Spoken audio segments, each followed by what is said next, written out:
Source tells me is James Brown III of Aurora, Illinois. A guy with a serious record. Check it out.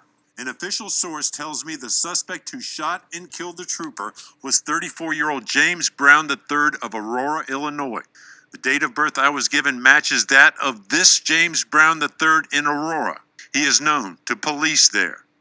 Court records show he has been charged with murder, intent to kill, aggravated battery with a firearm, failure to obey police, resisting a corrections officer, aggravated battery of a pregnant woman, aggravated battery of an unborn child, numerous drug charges, intimidation, domestic battery, felony possession of a weapon, among many other charges.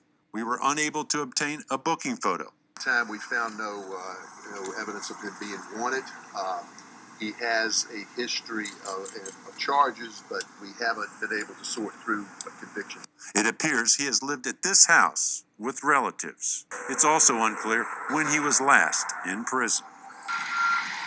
Because that's going to be the question of the day, Mark, is why wasn't he in prison? You showed part of his rap sheet, and it is just a mile long. Including murder?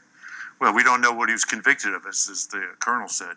These are the charges, and it takes a while to sort this stuff out. You know, that's the big question. Who was this guy? Why was he just, it's like the officer walked into a buzzsaw. This guy apparently just started shooting.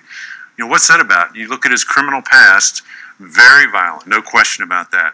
And just kind of repeat.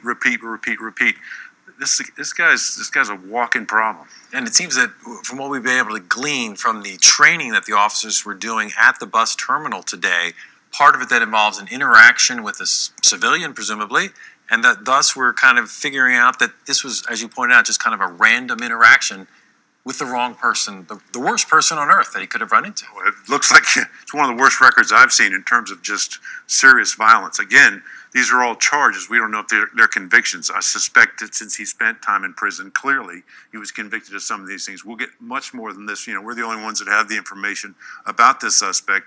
This is the kind of thing that the police are going to really look at to find out the big question. Why?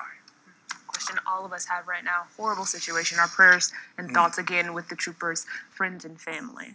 Thank you, Mark. Thank you. And we've got all the details on the story at WTVR.com.